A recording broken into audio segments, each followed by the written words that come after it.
Welcome to the 3Haunted podcast, where we bring you all things horror, supernatural, folklore, mythology, and all things that go bump in the night. What's up, everybody? This is your co-host, Ashley Lunar Goddess, Gorilla Girl filmmaker and horror-loving cinephile. I'm just your average podcast-producing badass. I'm John Thomas. Some would say that I go a little too far with my love of all things horror, paranormal, and meta, but I say, talk nerdy to me, and I'm all yours. I'm BJ Sewura, an aspiring paranormal musician who plays live for the dead because the living just doesn't want to hear me.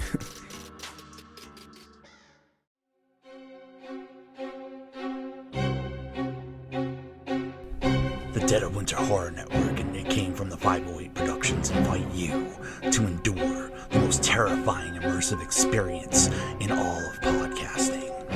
Beneath the Red Umbrella, now available wherever you listen to podcasts. Beneath the Red Umbrella, when the snow falls, the killing season begins. What's up, ghouls, gals, and all of our paranormal pals out there? In today's episode, we'll be diving into two of our favorite topics, the paranormal and horror movies. Joining us to discuss these topics is podcast producer and host Ben Beck. Welcome to the show, Ben. I'm happy to be here. Excited to be here. Yeah, I mean, I know you from a completely different realm, but it's all kind of related, so. Yeah, I think even like the friendship and the acquaintances have, it's relatively recent too, I believe. Yeah, I think so.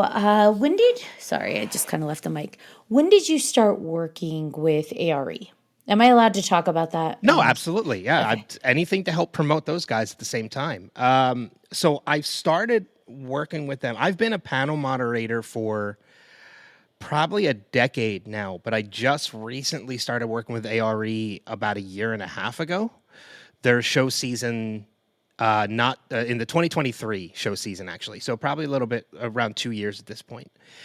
And now I'm not only a staff moderator, but I'm also staff in general, as I'm one of their programming managers. I get to work on all the shows and help put the panels together. And That's amazing. it's nice. I get to meet all the guests, and it's fun. And meet great people like you and all the other agents, and it's fun. It's a lot of fun. Well, congratulations on the promotion. ARE, for those who don't know, is Altered Reality Entertainment. They run quite a few conventions around the U.S., one of which is Rhode Island Comic-Con. It's like their biggest one, I believe. But what some people don't realize is as much as they do a lot of East Coast shows, they also have one in Colorado Springs Comic-Con. Mm-hmm. And we're excited for Colorado again this year. We got a nice lineup of guests, and it's going to be fun. I'm excited for it. And that's going to be in August, so I'm looking forward to it. So how did you get into panel moderation? Right place, right time, to be completely honest. As a podcaster, I was covering events and, applying for press and going as media to a lot of different events. And one of the conventions that I was covering that actually happened to be a Walking Dead convention that no longer exists. But at the time, Walker Stalker, that's right. We won't talk about the history of why they're not around anymore, but that's a whole other topic. I'm still friends to this day with the gentleman who was their program director at the time, and I was covering a Walker Stalker event, and they had sent out an email to all of the press, the local press and media, that said, "Hey, we're short on panel moderators. Would anybody be interested in doing it? And if so, send us some samples of interviews or coverage of events." So I'd always wanted to try it. I had interviewed celebrities on my podcast, but I'd never done it on stage in front of an audience. So I was like, okay, that's a nice little transition to kind of make. Sent all my stuff into them, and I was the only person that was granted the ability to moderate panels at the show. And the first panel they gave me of that weekend, talk about being thrown to the wolves, was Michael Rooker. He's great once you know him, and once he knows you. But at the time, we had just met, and he was just a total loose cannon. But they were so happy with what I did that they had another show coming up in Atlanta, so they invited me to that one, which led to them inviting me to more, and then eventually I just started putting myself out there to other shows and conventions, and now I'm, like I said, almost 10 years a veteran at this point to panel moderating. I've been on stage with people, everybody from, as we mentioned, Uncle Marty to Rhode Island Comic Con this past year. I moderated the panel with the cast of Back to the Future, including Michael J. Fox and Christopher Lloyd. I was on stage with Chevy Chase last year at Fan Expo. Too many to name, and it would take me too long. But it's been an incredible experience, and I've loved every second of it. That's phenomenal. Is there anyone on your wish list in the current convention circuit that you'd like to moderate for? So Back to the Future was my holy grail. That was an incredible experience.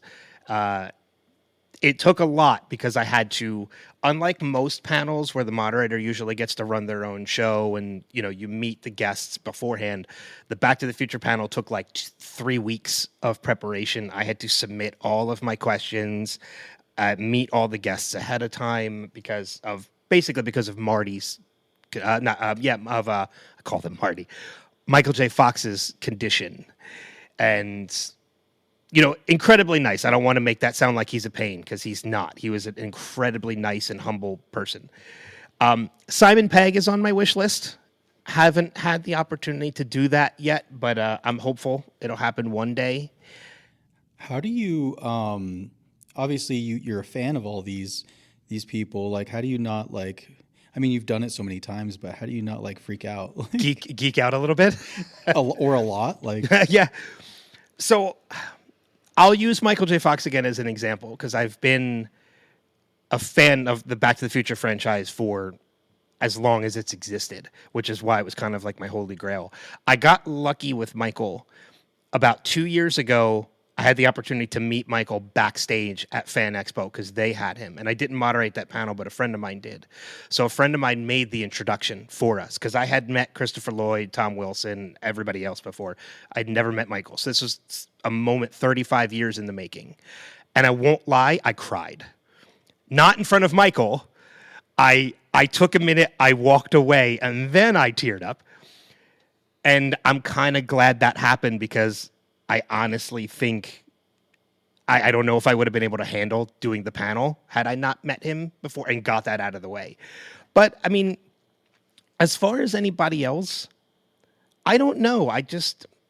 Maybe it's just because I've been interviewing people for so long that I'm kind of desensitized to it now. And that's why it kind of works with me working with ARE and working as a program director. And I get to interact with all these people, whether I'm on stage with them or not now, because we have to make sure, they have everything they need for their panels and things like that. And I'm back, even if I'm not moderating the panel, I'm still backstage with them before they go out on stage. So any guest that you hear as coming to a show or any of our shows, I meet them, whether I'm on stage with them or not. So I'm kind of desensitized to it now, as I'm sure you are by this point too, Ashley, because you meet a number of these people along the way too. But do you still geek out any times? Okay, so not to turn it on you and deflect from me, but I'm curious. There are moments where I think that, especially if it's like a childhood memory. So, for example, this last weekend, we've got clients that I've worked with that it's like, yeah, okay, they're part of what I grew up with, and that's cool.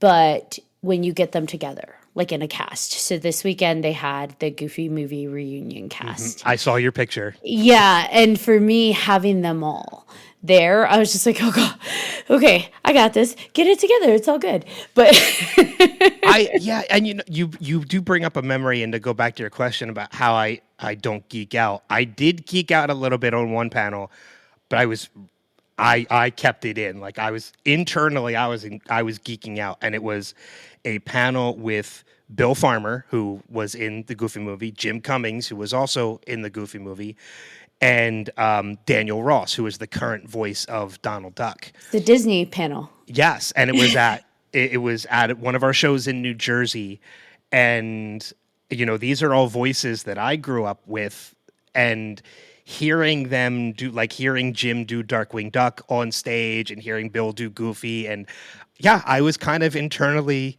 you could see the smile on my face.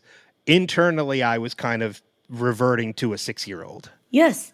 It's those people that we grew up with that helped shape our journey. Those childhood memories really do stick. And so for me, yeah, I'm with you. Like, I've worked with Bill quite a few, obviously, numerous times now. And it's always fun because you meet Bill and you're like, oh, wow, Goofy's not that far off. Like, he gets a little louder, and obviously he doesn't laugh like that. But the actual accent to Goofy, that's just Bill. Yeah. Like, that's just his accent. And so it's fun because you realize, oh, that's just how you talk it. It's so delightful. Bill shared something with me after the show that will stick with me for a very long time, if forever. So I grew up, I was a massive Robin Williams fan. Still am to this day. Like, he is legitimately my hero. And somehow that came up in a conversation during the panel. And I went to talk to Bill at his table afterwards to thank him for the panel and everything. And he, love him to death, still had pictures on his phone from when he got the Disney Award. And the ceremony was the same ceremony that Robin Williams got his Disney Legacy Award. So he had pictures with Robin in his phone that he took out and showed me on his phone of him and Robin together getting their Disney Legacy Awards. And I was so touched by him, like, just sharing that with me, or just even being willing to share that with me. So that's the reason why it's moments like that I love doing what I do, moderating panels, working conventions, meeting all these celebrities, because these are memories that just, like, they forever stick with you. I know you said that you got into moderation because you had already been conducting interviews and the podcast. So what was your first podcast? So my first podcast, actually, believe it or not, still exists. It's still one I'm doing now. It's a different format now than it was.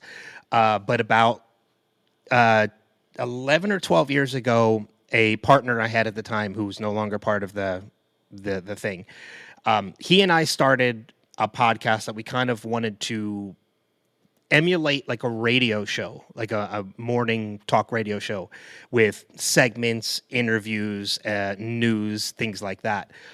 And it worked for a little while, and then eventually we started booking guests. And like one of our first guests was Chris Allen, who was one of the winners of American Idol. And we booked him on, and we started to notice our numbers were a lot higher anytime we booked a guest. So we were like, okay, so people just want to hear them. They don't want to hear us. That's fine. So we adapted and we switched it purely to an interview show. And then we stuck with that format for a little bit. He ended up leaving, and then I took over solo. So they were one-on-one interviews, and because I continued with it because I enjoyed doing it. And then I eventually started a second podcast because I wanted to talk about movies and I wanted to talk about television.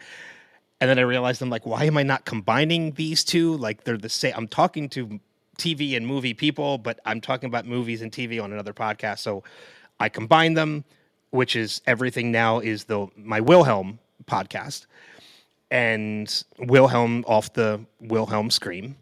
I wanted something that kind of tied all movies and television together, and the Wilhelm Scream has been in so many that it's a nice little tie-in. Plus, nobody else was using it, so I was like, perfect.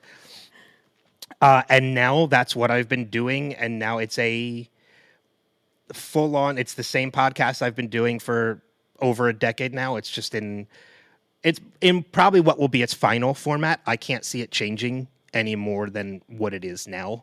Having movie debates, top 5 discussions, interviews with celebrities. Anytime I get audio of panels that I've conducted, I use that on the podcast as well.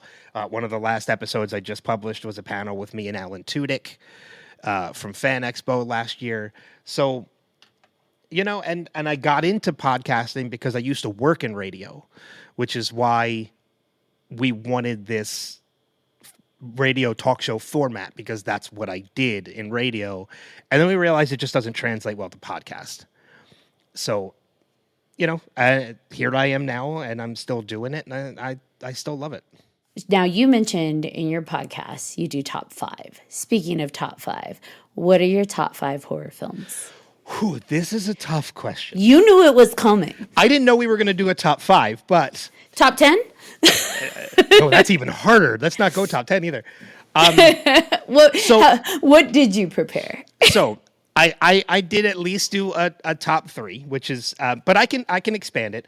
And I want to say too, you and I talked about this on social media. There is a movie that just came out that has very easily fit into my top 5 now, and I don't know where. That's like, it might be number 2. I'm not gonna lie, and that's Sinners. Yes. I don't want to say anything more to anybody who hasn't seen it because it's still relatively new. I won't spoil anything.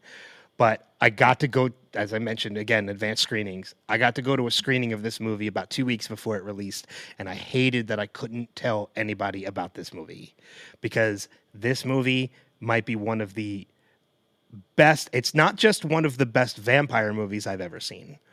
It's not just one of the best period pieces I've ever seen. It might be one of the best movies I've ever seen. Like it's probably in my top 10 favorite movies of all time because it is that good. It is a masterpiece, in my opinion. Absolutely. I think BJ asked me, in terms of because for me, the vampire genre is my top genre in horror. And so he's just like, where does this sit in your rankings? And for me, I'm like, easily it's moved into like the 3rd or 4th spot. Yeah. So that says a lot. I will put it probably at number... I'd say it's probably number 3 in my top 5 because there are 2 movies I know of that I still adore that I don't know if Sinners would beat it. And one of them is a vampire movie. My number 2 is a vampire movie, and my number 2 is From Dusk Till Dawn. Yes. It is hands down one of my favorite vampire movies. It is a great Robert Rodriguez film. Quentin Tarantino and George Clooney are so good in that movie, but you guys are horror buffs, so I'm sure you probably know this as well. Do you remember what the advertising was like for that movie before it was released? So it wasn't like a vampire movie. It was not advertised as a vampire movie. Yep. It was advertised as a brothers on the run, gritty film. It wasn't until people were sitting in theaters opening weekend that they knew it was a vampire movie. That is genius marketing. Unless you hate vampire movies, then you were in for a shit show. Then whoops. But I love that movie so much. That's a movie I'll still watch to this day constantly. I don't know if you've ever seen the documentary making of the movie Full Tilt Boogie. There is a documentary that's just as long as From Dusk Till Dawn. It's called Full Tilt Boogie, if you ever get the opportunity to see it. And I think it's on Amazon Prime. I think you can watch it. It's all about the making of From Dusk Till Dawn. They had cameras. Robert Rodriguez had cameras behind the scenes, like during the whole making of the movie. So I'm pretty sure he knew what like a hit that was going to be. As for my number 1, and then we'll kind of expand it to 4 and 5, but I realize it's kind of going wonky. My number 1 favorite horror movie, I'll put it to you like this. Every year around Halloween, I do horror movie marathons. I do them personally here. I try to watch at least like one a night.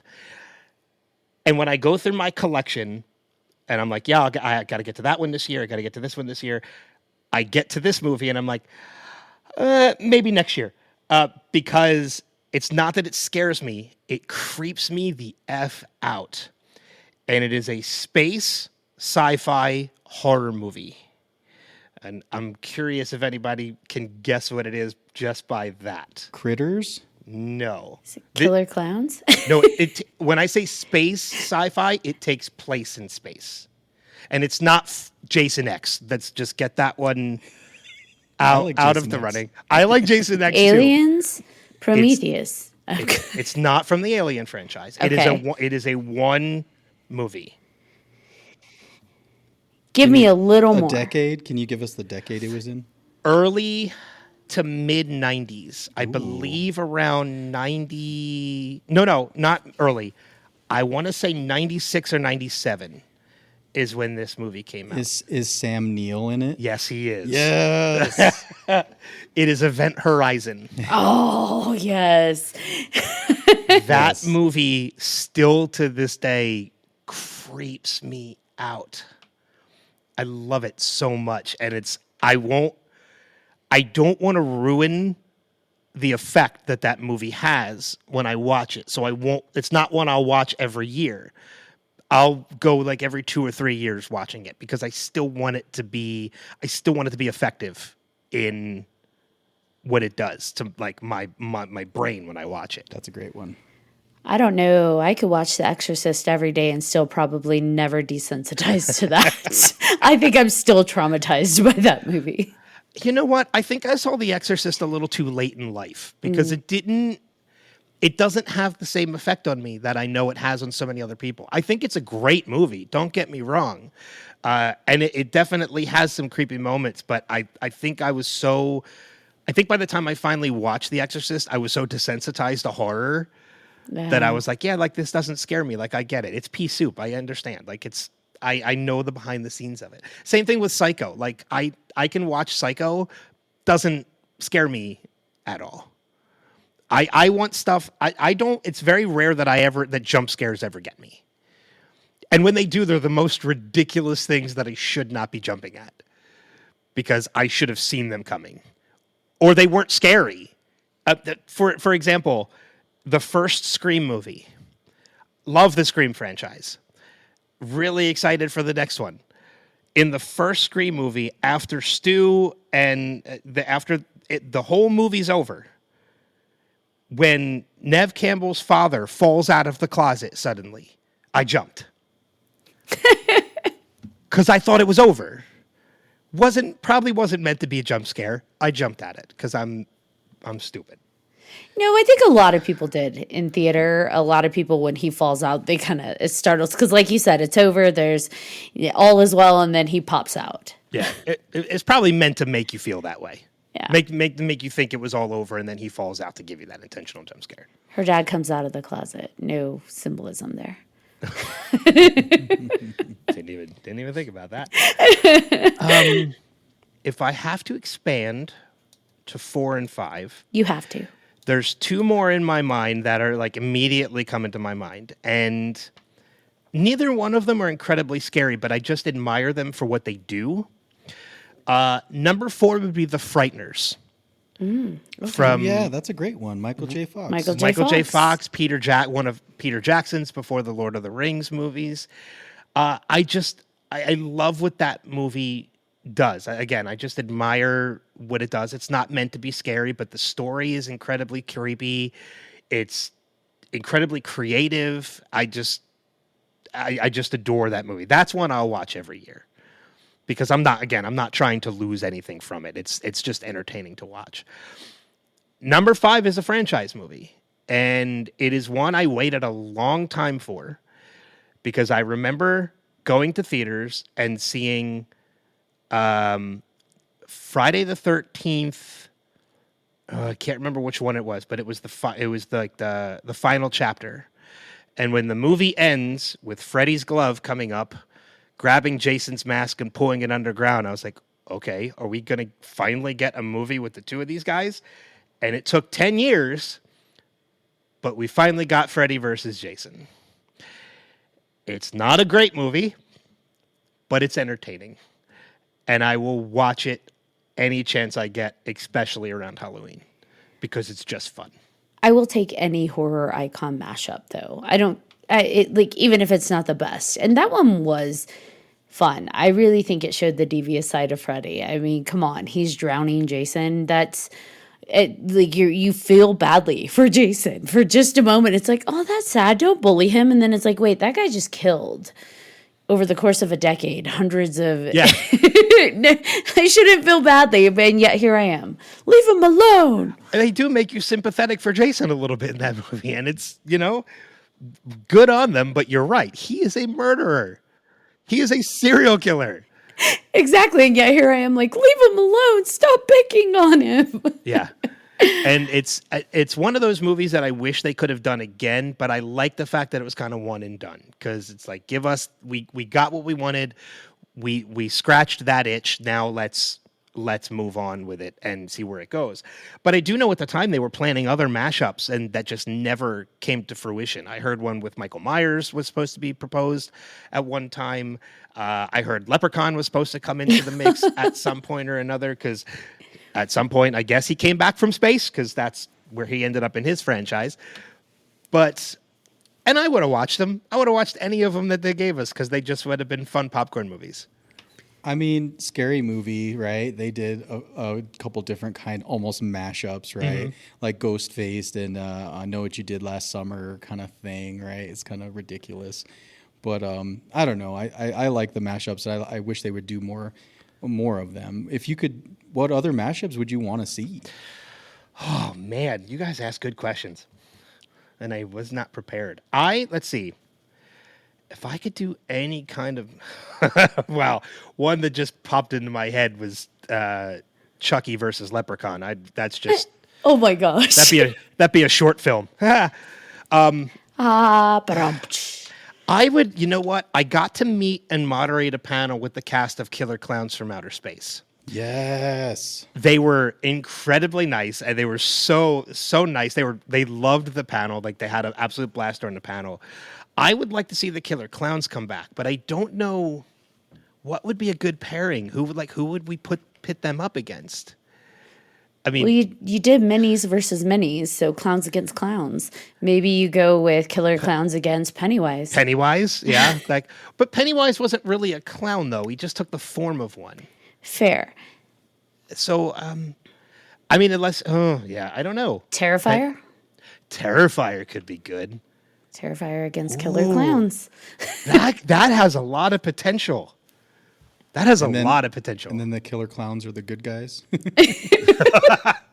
Oh gosh, because that's what happens in the mashup. You end up sympathizing with one of them, no matter how screwed up it is. Yeah. Ooh, yeah, because you can't sympathize with him. Like, No. You can't. You cannot sympathize. Now, see, I've only seen the first Terrifier movie. I have not seen 2 or 3 because the first one was brutal. And I'm like, okay, I need to give myself time to watch 2 and 3, because I've heard they get so much worse than 1. I'm all for it. I'm ready. I'm ready to go. I'm ready to watch them. But after that first one, I was like, I need time. I need a moment. I need a moment to myself, because that was one of the most brutal horror movies I've ever seen before. So, here's an interesting question I just thought of, and I'll pose it to you guys. I don't know if it's anything you've had, but if you could have a horror franchise character invade a television show, what 2 would you mash up? Thinking about like how these people would take on this character. And I'll give you my example. I would like to see Michael Myers meet up with the cast of Brooklyn Nine-Nine. That's awesome. Seeing the 9-9 take on a serial killer escapee from a mental institution, yeah, I'd watch that. I'd watch it. It would have to be, yeah, I love that. It would have to be something, I think, comedy and horror related. I think that would mash up really well. Yeah. Like that. Like Killer Clowns meets Third Rock from the Sun. Oh my gosh. Right. Aliens versus aliens. Yes. Jason in The Office. Oh my God, how would that work? They're making Dwight him would work. just annoy the hell out of Jason. Like, But Michael Scott it would go over his head that this is like a killer in his office, and he'd make him like wear a tie and do like super mundane tasks. yeah, he'd break out Prison Mike to try and intimidate Jason. Exactly. So And then Jason just all wouldn't know live what to it. do with himself. That would work. I would watch it. They'd probably Again- send him to the warehouse, and they go down there, and he's like playing cards with everybody. I don't know. Or Yeah. Ghostface, right? Ghostface with The Office too, and then it's a whole play on who was it? Who? Well, and because they answer phones at the office, so he's answering phones. Oh my God, How many the worst. times have I told you to stop asking what their favorite movie is? And then it ends up being Creed because it's always Creed. Who's the weirdo that kills everybody? I think you've got a winner on your hands There we with that go. one. Ghostface In the Office is like brilliant. I will say too, like, franchise characters are great when it comes to horror movies, but sometimes when you get those one-off, really interesting, like Frighteners was kind of a one-off thing. A movie that I absolutely loved from a couple years ago, and I'm really excited that they've announced a sequel and they're getting ready to film, was Ready or Not, which I thought was just, it was. I don't know if I guess it clarifies. Does it classify as horror? There's a lot of murder and brutal killing, so I mean, it's meant to be scary. So I guess it qualifies as horror. I feel like yes. But I mean, that movie was a lot of fun. And Ready or Not, Here I Come is coming. So, and I love Samara Weaving. I just adore her so much. I'm excited that she's coming back for it. She obviously didn't learn her lesson from the first one in who to get involved with, but we'll see how it goes. So I have a question for you. So if you could spend a day or a week in the world of any of your favorite horror films without getting killed, what would it be? Child's Play. He knew right away. I could just punt the hell out of that little effer. Like, don't get me wrong, I enjoy those movies. Never got how people could get killed by a doll. It's one I'm like, it's entertaining, but come on, like, just grab him by the legs and smack him against a wall. Dolls never did it for me. Like, they don't scare me. And they don't scare me either. Yeah, there was like back in the 80s, I think, or early 90s, it was like Dolly Dearest and just all the Annabelle movies. I'm like, I can't take it seriously. I've honestly never watched the Annabelle movies because they they don't interest me. I'm not interested in a doll. Like, I watched Child's Play mainly because of Brad Dourif. Yeah. And him voicing the character. Like, that's why I'm a fan of those movies. And I got to meet Brad and Sophia at our TerraCon where I moderated with the Killer Clowns. Met Zach. I moderated a panel with Zach Allegan too, who was just delightful from Gremlins. Excited that there's a third one finally coming. After all this time, airplane, right? Is that what's taking place? Oh, I didn't know it was happening on an airplane. That's what I've heard. But Gremlins on a plane? That works. Right? Is Snakes on a Plane horror? I don't think that's horror. No, it's like action. Yeah. Something. Horrible. Horror adjacent. Horror adjacent. No, I mean, living in a world of any of those, I mean, I say Child's Play, but I'd probably be one of the first dumbasses killed in the first 15 minutes of the movie. Just because they didn't take it seriously. It's probably, I'd also say, like, it's not a movie universe, but I feel like I do okay in the Walking Dead universe. Just because I'm so knowledgeable about zombies now, but if I was living in that universe, I'd have no knowledge. So I'd probably also have died by now. What would be your weapon of choice in the zombie apocalypse? Something blunt. I don't want anything that requires fuel, like a chainsaw or anything like that. I don't want anything that requires ammunition because that runs out. I want something durable and blunt. So to take a note from Ross Marquand's character, Aaron, probably a mace because it punctures and it's blunt and it's durable. I mean, you need stamina to use it, but it would work and it would last you a while. I would never choose a zombie world. Even, I know you said, like, you wouldn't die. That was the rule, if you could be in any world and wouldn't die, but still, just being around zombies, I'd die, okay? My heart would just...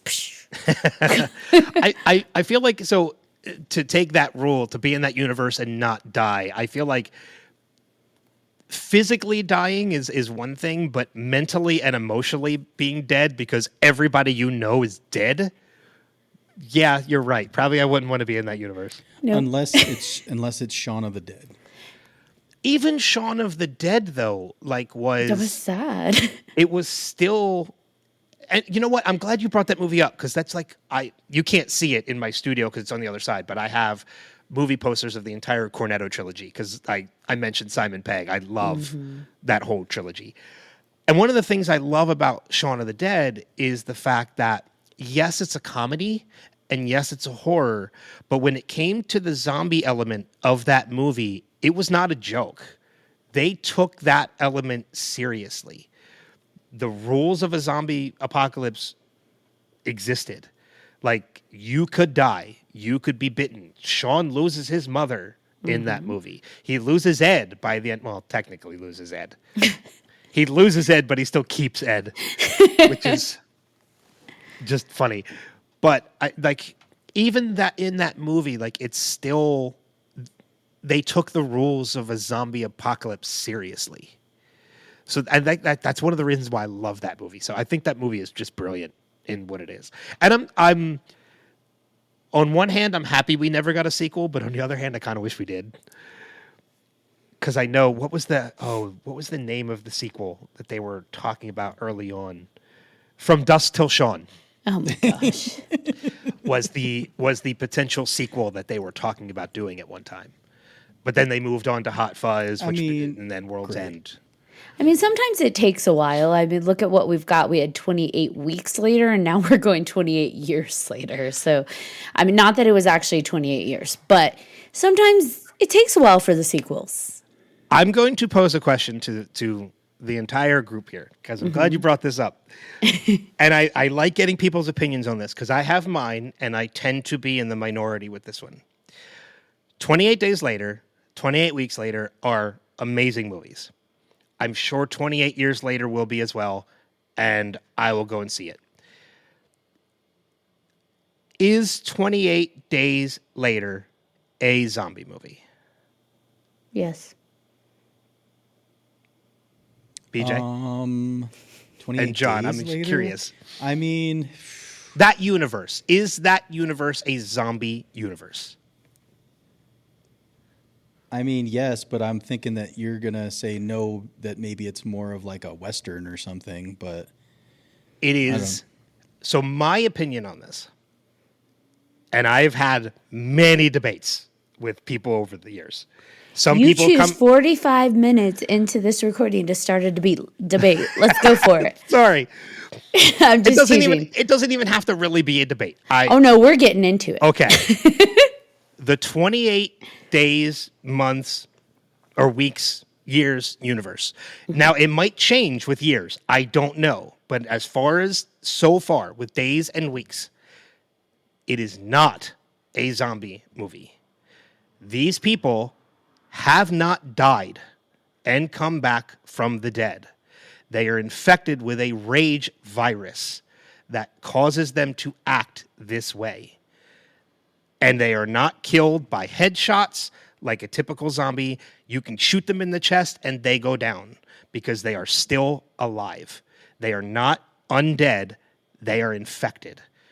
The 28 universe, Danny Boyle's universe, is an infected universe, not a zombie universe. I will disagree with you just based on the trailer for the new one, because you do see one of the guys who absolutely is not alive. Like, one of the infected is like decaying a lot, right? So if they're alive, they're having a bad day. Well, and I did preface this argument by saying that 28 years could change that. Right. And in my opinion, it could be that this virus mutated to keep them alive like that. But as far as what we know from the first two, in my opinion, again, I'm not criticizing anybody like who thinks it is a zombie movie. Anybody who, in my opinion, just from what we know from the first two, it is not, in my opinion, a zombie movie. It is infected. I could see 28 years later and completely come around and say, okay, yeah, it's a zombie. They're zombies now. But just from the first two, I don't consider them zombie movies. Still amazing movies. To me, they're infected. It's kind of like the movie Quarantine, where it was a rabies virus that just made everybody act crazy. they weren't zombies, they were rage infected. That's just, again, not to cause a debate, just putting my opinion out there that this is what I believe. I mean, I guess it depends because there is no one clear definition of zombie other than you are no longer your human state. And I guess I would revisit vampires because vampires, it's just a notion that you are given the vampire virus, and you've seen in different genres or subgenres and storylines within the vampire world, some die and then they're reborn a vampire. Some slowly transform. It can be as simple as a bite in some, or they have to consume the blood. Like, there's so many different ways to become a vampire. So I feel like there are different ways to become a zombie, and I think it would fall onto the storyteller because zombies aren't real, not that I know of. So if the storyteller says, this is my world I've created, these are the rules for my zombies, this is the rules for my zombie world, then we would have to include that within the canon because it is ever evolving. Similar to vampires, because back in the day, the vampires were a very specific way of how you become a vampire. First, it was just a bite, and then it was now you have to drink their blood. And, it changes depending what world you're exposed to. So I think that if we're talking about the 28 days, years, months universe, I would defer back to the filmmaker, the writer. Was that their intention? Are we just seeing it as zombies, or is it these are zombies and these are the rules of my zombie world? Does that make sense? And no, it makes total sense. And I don't even think Danny Boyle has ever come out and clarified exactly what the universe is supposed to be. So maybe that's our jobs, is to reach out to Danny Boyle and find out what Danny Boyle thinks the universe is supposed to be. Well, Night of the Living Dead, George Romero's original zombies were actually plague vampires. Yeah. And that's right. then it's like, oh, these are zombies. And it's like, but originally his intention was vampire. Vampirism spread by plague. So I think it really is up to the filmmaker, but, to an extent, it's also what we're perceiving. And I think in general, the masses have perceived it as, ooh, that's a zombie. But, he may come out at some point and be like, no, it's not a zombie. That's just a rabid human. Okay. Well, you even look at like The Last of Us right now with the clickers and such. Like there are people that classify them as zombies, but they're never called that in the games or the show. And they are people that, just like I said with the 28 Days Later, they're people that are infected with the cordyceps virus. But some people classify them as zombies, some people don't. To your point, where how things kind of just adapt and evolve as we go through. You look at the different clarifications of vampire, as you said. Even as much as I hate doing it, including the Twilight series, they are not vampires. I'm sorry. I don't care what you think or what Stephanie Myers thinks. They are not vampires.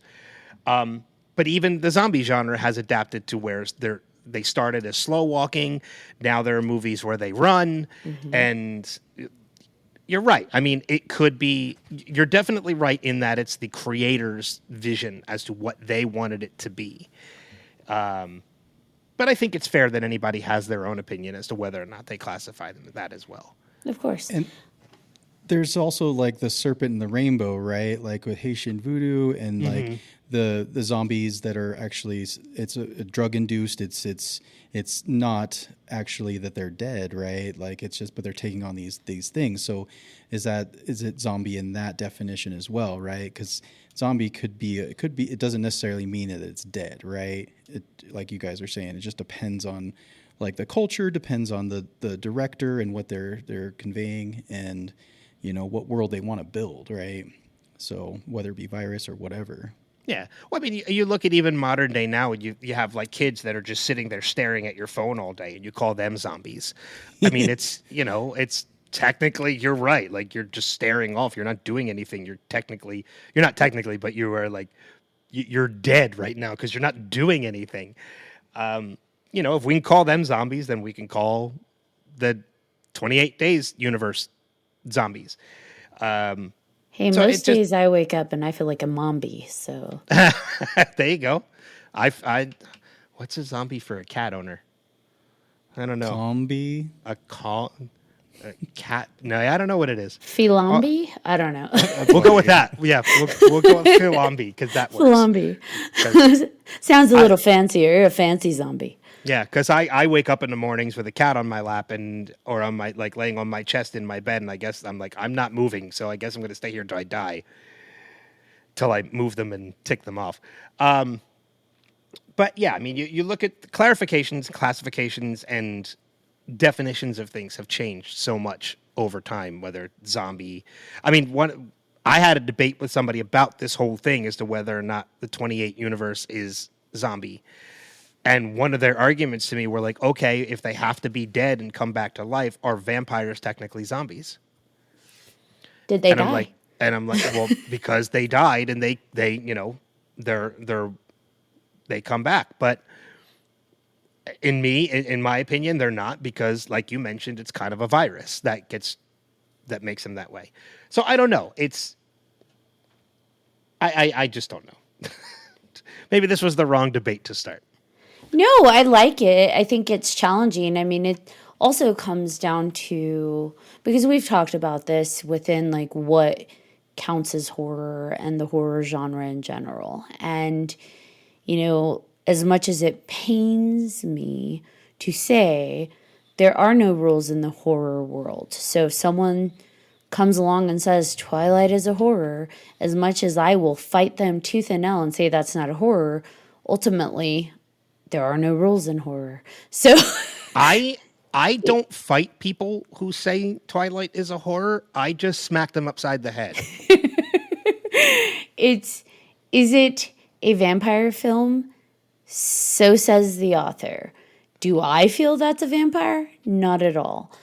I don't feel it matches many of the vampire boxes that it's not a vampire movie. It's a trauma relationship book. It is. And movie. It is. It is a toxic relationship story. It's a guidebook on here's what not to do. Yeah. Remove the sparkly daywalker out of it. It's a toxic relationship. Yeah, and with that said, I mean, you say daywalker, and I think about, some vampires don't die. Blade, who's a hybrid, he didn't technically die. He was born with the virus, so he just kind of just kept trucking as he was. I don't care what anybody says. I love all three of those movies. Oh, I'm a big Blade fanatic, including Trinity. Yep. I like the third. I like that. Look, give me Triple H as a vampire and Dominic Purcell as Dracula, and I'm in. Ryan Reynolds as Hannibal. You throw in some Ryan Reynolds. Yeah. I'm golden. I'm happy. It's, it's not as good as the first two, but it's still entertaining to me. I will still watch it. It's funnier. It included more comedy, and I like it. Well, Ryan Reynolds had a lot to do with that. Hannibal was just even Parker Posey, right? That's her name. True. Mm-hmm. Yeah, even Parker Posey, her dialogue and back and forth with people, I'm just like, oh, this woman can deliver such dry comedy and these like cutting lines, and I love her. So yeah, it was fun. It's one of the things I guess is so great about horror is it's very subjective. Not just the genre itself, but all the elements that it entails to it. The characters, the stories, the events that happen, it's all subjective. And anybody can take from it what they want to take from it. And that's what makes it great. That's why it's probably one of my favorite genres. Perfect example of it being subjective is just the time-old debate over whether the alien universe is horror or sci-fi.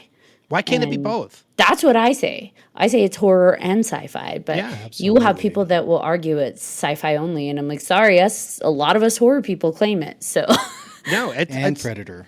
And Predator. Yeah, yep. It can absolutely be both. Mm-hmm. It's similar to the Avatar franchise now. Like it's considered sci-fi, but it's also considered fantasy at the same time I can see because that. of what it is. There's nothing that says genres can't cross over. Yep. That something can't be more than one genre. If you go on IMDb, not to go back to it again, but if you go on IMDb and look at Sinners, it's listed as like 7 different things. Yeah, it's an action film, it's a drama, it's a period piece, it's a horror. Like It's a so musical. That's but yeah, they sang. Okay. Yeah. Yes. It is a musical. It is a horror. It is a It's thriller. everything. It is an action. It is a drama. It is a period piece. It is so much. You can't classify that movie as just one thing. And it's perfection.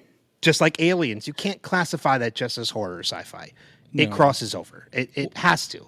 Well, and Alien was more of a horror, and Aliens was more of sci-fi. But like, it depends on like what story you want to tell, right? How you want to tell it, right? So yeah, at least that's what I think. I think the first one was more of a horror theme with the pacing and the slow and the reveal and all that kind of stuff. Well, it's like I don't know if you guys have seen the Happy Death Day franchise. Yeah. The first one was a horror movie. Like she was a girl that kept repeating over and over again and dying over and over again. And then you get to the second one where they actually added elements of sci-fi to it, which was the reasoning as to why this was happening. They went more into the explanation of that and they left it open-ended. And I'm so happy that they finally announced the third one. It only took them almost 10 years, but it's finally happening. And not just horror, but anything can be. There's nothing that says a movie has to be one genre and one genre alone. Well, we have rom-coms. That's a combination of 2 categories. Like at some point people just got to stop trying to put things in boxes. Open Pandora's box. No. We don't do that. We've seen how bad that goes in movies. We do not open Pandora's box. I play a role-playing game once a month, and my friend is the DM in it, and at one point we're playing high school characters that became superheroes, but he's thrown in a lot of like Greek mythology and such. Like we've met Hercules and like all these other characters, and at one point, like this was a couple months back, we were in a room, and one of my friends who's also plays the game picked up this box that was unmarked. It just had like this weird design on it. He's like, I want to see what's inside. I'm like, put that box down. The people we've met so far in this game, no good comes from opening an unmarked box. Don't open that box. Come to find out later, it was Pandora's box, and I'm so glad we didn't open it. I would have so opened it, and then the entire game would be over because I killed everybody. Box? What's in the box? I cannot resist. Now, we did promise at the beginning some paranormal. So, you've had a little bit of a foray into the paranormal world. How did that come about? So it was something, believe it or not, it was from watching Ghost Hunters on Sci-Fi. I was like, oh, like this is intriguing. Like I was watching it and I just kind of got drawn in by everything that they were doing. And watching it, the more I watched it, the more I was like, you know what? Like, I want to try this. Like, even if I only do it once, I just kind of want to try it and see how it goes. So I found a local group to me that was doing it. And we met and they liked my vibe. So they kind of invited me in to start doing some investigations. And it was all local to my area that we were doing. And it made me realize how much of that was in my area that I didn't even know about. Places that were supposed to be haunted or had activity that nobody could explain. And so I finally started doing these investigations with them. And what really sold them on me was we were doing an investigation in this mansion. And a lot of the activity came from the upper floors of the building. But if you know, or if you've ever done these things, you're supposed to go in pairs. Because if anything happens to one of you, somebody needs to be there to make sure everything's okay. And we had an odd number of people. And the most activity that we were told came from the attic. And this was at like 3 a.m. We had full reign of the entire place. Like the owners gave us full reign of this place to do whatever we needed to do. And we were going through the floor assignments for the first level up, and because I was the newbie, they got like through the first 3 floors, and then I was the only person left. So their initial decision was to like, okay, you're the newbie, you can sit out for a little while we do the first round, and then when we come back, a team will pair you up for somebody to take the attic. And I'm like, no, I'm going to the attic. I have my own equipment. I'm going to the attic.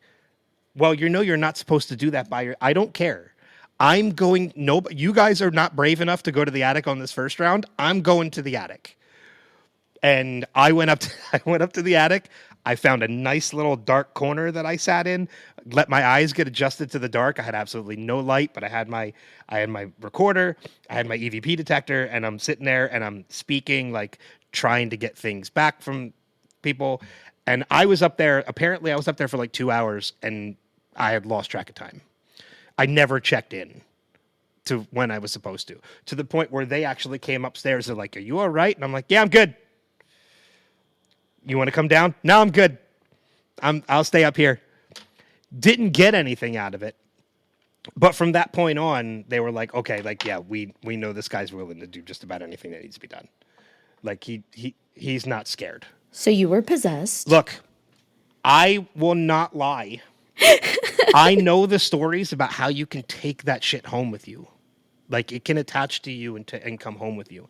And I won't lie, there is something in my apartment. Oh no. It's friendly. I will say that. For now. Because I do believe in it. I do believe in the paranormal. I wouldn't have done that if I didn't. But I know when you go into these things, your objective is to debunk anything that you find. You're not supposed to automatically believe it as paranormal. But I do believe I do have something in my apartment, because there are times when I have a TV in my kitchen and my TV will just randomly come on. I have lighting in my studio right here in front of me, and there are times where I will shut my studio down, I will go to bed, and I will wake up in the morning and my studio is on. My lights are on.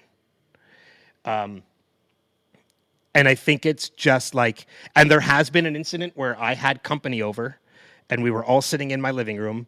And at the time, I have since stopped doing this because of this. I had pots and pans on top of my refrigerator, and one of the pans had a glass lid, and the lid sits in the pan. So like it won't move once it's sitting in there.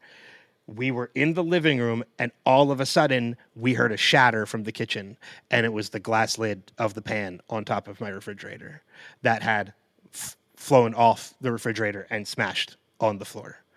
The pan didn't move. The lid did. And it was sit in the pan. So it couldn't have just slid off. And did this all start happening after you were in the attic? Like after you did that initial investigation? Oh yeah, I was in the process of still doing investigations when this activity started. Ooh. I've had the whole investigation team. We recorded a podcast here in my apartment. So one of them could have brought it into my apartment and left it here. And it just attached itself to something here. But again, it's not hostile. It's friendly. As a matter of fact, I leave my TV in the kitchen on now. I don't even turn it off, just because apparently it wants to watch television. So I just leave it on, and I'm like, if you have the ability to turn it on, you have the ability to turn it off when you're done. Turn it off when you're done, please. Yeah, just turn it off when you're finished. I'd start making it pay for electricity. Earn your keep. Yeah, exactly. Clean the litter box. Exactly. If you want to freeload in my apartment, as long as you're not damaging anything or harming me or harming my cat, I'm fine. This is to ghosts only, not squatters. Okay. Yes, yeah, that should be addressed. Qualification. Yeah. Yes, Let's just go ahead and exactly. speak that out. And you're in Philly, right? So I'm sure there's all kinds of places over there that it's just full of. There are so many places. I mean, it's like there's books written about haunted places in Philadelphia, in Delaware County, which is where I am, where I went to college, in Bethlehem, Pennsylvania, Moravian College. Moravian College has ghost stories because of North Campus and South Campus. South Campus is about a mile away from North Campus, and South Campus is an old colonial building in which there have been a number of different stories and instances. I would love to go do paranormal investigations at my old college, but they don't allow it. And you took a pause on investigations, right? Yeah, I took a pause mainly because of some drama that happened in the group that I was not involved in, thankfully, but the group kind of dissolved. Do you have any paranormal experiences that you want to share? Like I know it's going to sound weird, but this is how you phrased it. Any favorite experiences? Some people would say paranormal is not a favorite thing, but you seem to have a positive twist on it, so. Nothing that really sticks out, unfortunately. We've gotten some decent audio over the times that we did it, like stuff that we just could not explain at all. And unfortunately, that audio got lost when the whole group dissolved. Otherwise, I'd love to investigate it more. No real experiences, sadly. And that was one of the things that was kind of a bummer of the time that I did it, was of like the number of investigations that we did. There's nothing that really stuck out as anything that was like, oh, I could write about this or I could tell people about this. It just never came to that, unfortunately. So I wish I had stories. What experience would you like to have? If you did have some kind of experience, would you want to hear, see, get touched? Like, what would you... How would you like to experience your ghosts? If they ask me for permission first, touch is fine. Which we know is not going to happen. That was a bad joke. How very Ghostbusters of you. Right? He slimed me. I would love to see an apparition. But if I couldn't see an apparition, I want to pick up something on a voice recorder that just like gives me chills. Like something I know, like something I can hear and just be like, yeah, that's something. Not I can't explain that. Like something so definitive, like that was a voice. And that just like made my spine shiver. So that to me, I would love. Apparition, like seeing an apparition would be great. I kind of more want to hear it. I want to hear a voice. Who knows? I might be able to do it in my own apartment. If there's something here, I'm going to turn off the TV. Let's talk for a while. They're going to be like, I'm haunting next door. I don't want to talk to you. I'm going to put a voice recorder on and I'm going to go back over. I'm going to have a conversation with them. And the voice that'll come back will be like, I'm bored. Can we watch something? Can you please turn the TV back on? Can you please put The Office back on? Now, 2025 is making a comeback with horror films. There seems to be a lot more on the roster of releases coming out this year. Do you have any horror films that you're looking forward to? That's a good question. You know what? I fell off the franchise a while back, so I have to do some catching up. But the trailer for Final Destination Bloodline kind of has me intrigued. So good. There's a couple I haven't seen, but I saw the trailer for Bloodline, and I'm like, okay, it seems like they're tying them all together. Like it's like this movie seems to be going all the way back to the beginning with the story. It does really well of playing on people's fears and like things that we are anxious about. And so it's a fun series. I mean, I think I've seen most of them and I'm looking forward to it. The trailer has me captivated and I'm intrigued. So I'm definitely going to see it. Yeah. I don't know what other horror movies might be coming out this year that I would be... Until Dawn, right? That's out already. I think that's out already. I think that came out this week. Yeah. And Weapons looks really good. I just saw the trailer for that yesterday. That looks so good. And yeah, that looks really, really good. It looks just incredibly creepy. So I'm intrigued by that too. I'm looking forward to Predator Badlands. It's supposed to have the same, I want to say, director as Prey. Prey was so good. It was, and so that's why I'm kind of looking forward to this one because it's going to be the same director, and I believe he also had something to do with the screenplay. So I am looking forward to. It's not a movie, but I am looking forward to Alien Earth. Yes, which is the Disney Plus Aliens television series. So I'm looking forward to that too. Hopefully that'll be good. I mean, Disney has proven with the Daredevil finale that they can go bloody. So I have no doubt that they're willing to expand to that for this franchise. I hope so. Are there any horror movies that got rave reviews, but you feel are completely overrated? Long legs. Okay.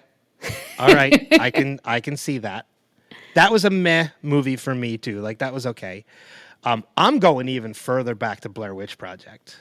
Oh, fighting words for these guys. I think it had a lot of potential in that you gave us a movie that was creepy with no music, because music adds to that, and that movie had no music and was able to do it. I think that was incredibly smart. The ending completely ruins that movie for me. Or no, I'm sorry. I have that reversed. The movie was boring until the end. I was going to say, wow, the ending's when it picked up. No, the ending, the movie was boring to me, with the exception of adding elements of terror without music. I thought that was smart. But I still found the movie boring until the end. That was when I started to get interested.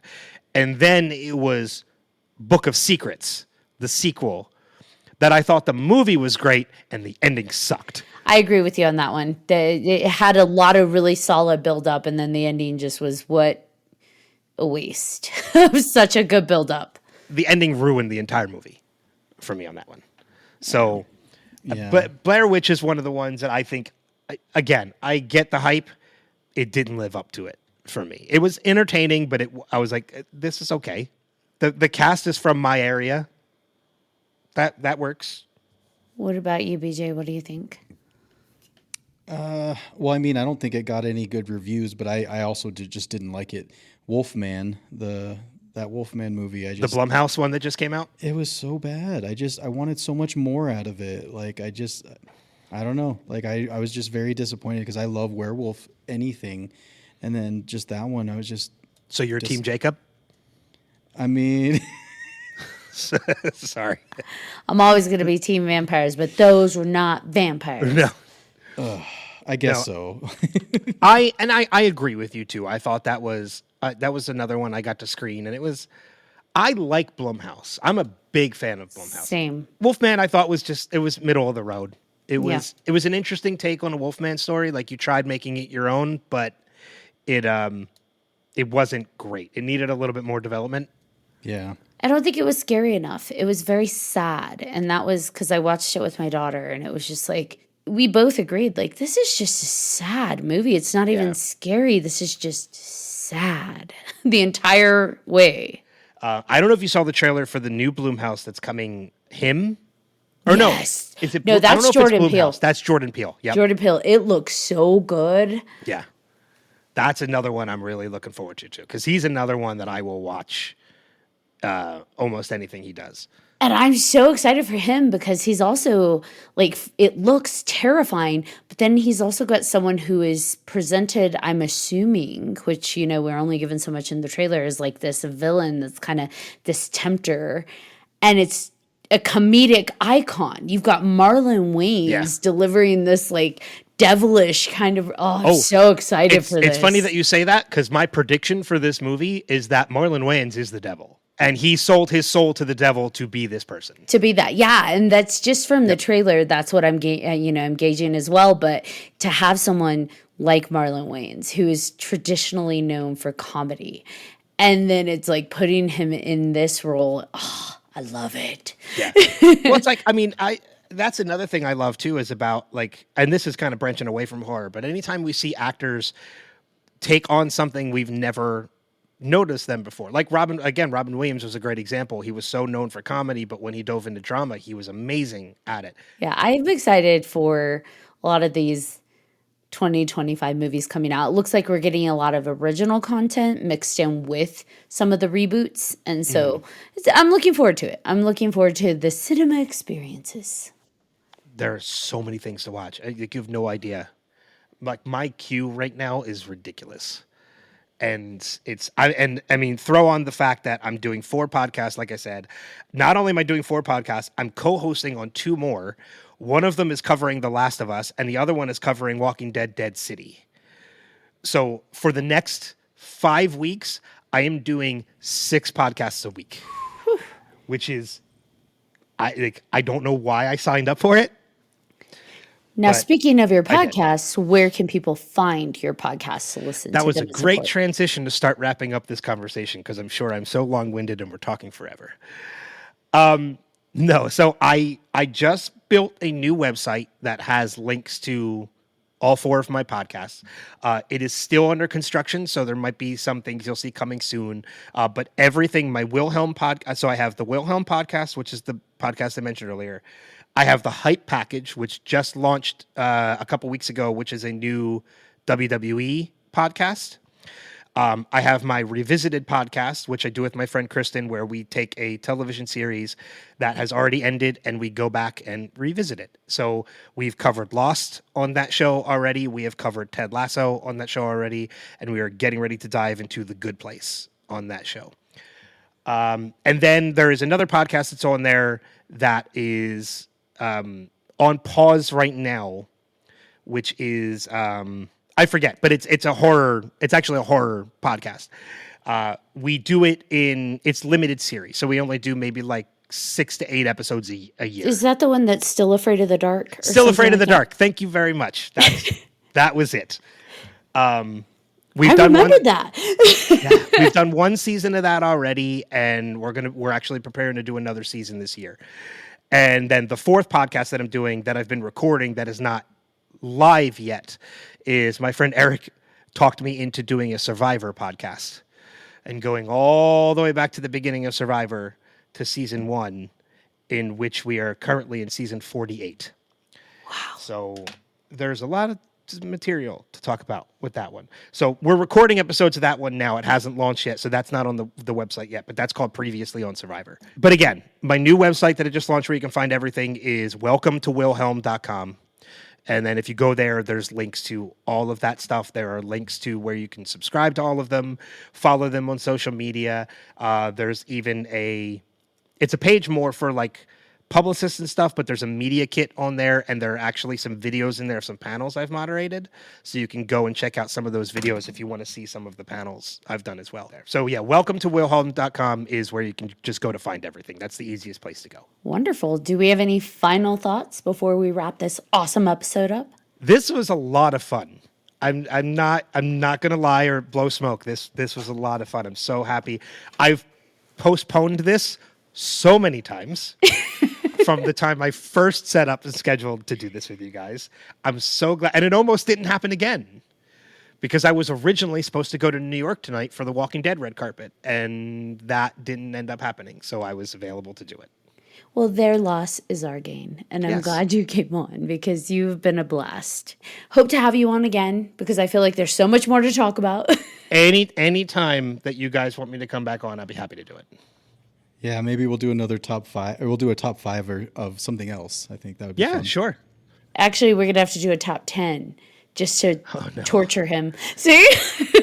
You'll tell me top 5, and then you'll reveal to me on the podcast, oh, we're actually doing top 10. You got to come up with the other 5 right now. On the spot. Exactly. It's like a game of Saw. Just like this one was. I'll be like, how much do you like your toes? Come up with the episodes. Oh, that sounds creepy. Come up with your count. I know. How much do you like your toes? It's a game of Saw. So, like, you have to come up on the spot with your top 10. And if not, say goodbye to the little piggies. All right, John Thomas, you want to bring us home? Thank you for coming on. We appreciate it. Thank you to all of our listeners for listening to this episode of 3Haunted Podcast. With your hosts, I'm John Thomas. I am Ashley Lunar Goddess. And I'm BJ Segura. If you have any questions, comments, or episode suggestions, please feel free to email us at 300podcast@gmail.com. And if you haven't done so already, please like, follow, and subscribe to all of our social media. You don't want to miss amazing guests like Mr. Ben here. Also, don't forget to check out 300podcast.com where you'll find all of our past and current season episodes, as well as guest information and all kinds of awesome merch. Until next time.